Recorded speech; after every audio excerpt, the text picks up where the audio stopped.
ভাবতে ভাবতে সে এক ভয়ঙ্কর সিদ্ধান্ত নিয়ে ফেলল। সে শাহাবুদ্দিনের চোখের আড়ালে সুযোগ খুঁজতে লাগলো বাক্সটা হাতিয়ে নেয়ার জন্য। গোরস্থানে পৌঁছানোর ঠিক আগে একটা বাঁকের মুখে শাহাবুদ্দিনকে খুব সাবধানে গাড়ি চালাতে হচ্ছিল।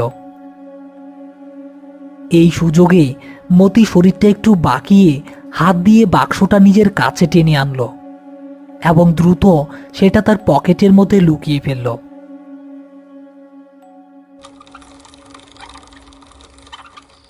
কি ব্যাপার শাহাবুদ্দিন, আজ এত দেরি হইল যে?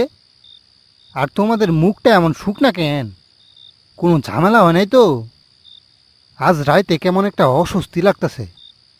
কত বছর ধইরা কবর পাহারা দেই, কিন্তু এমন কোনোদিনও লাগে নাই।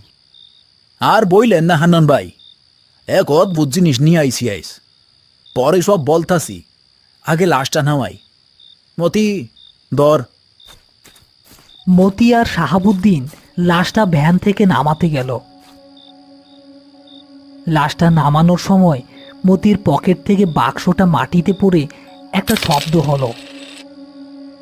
হ্যাঁ, কিসের শব্দ হইল?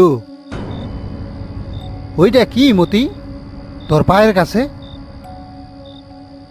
হান্নান মিয়া হ্যারিকেনের আলোটা সামনে ধরতে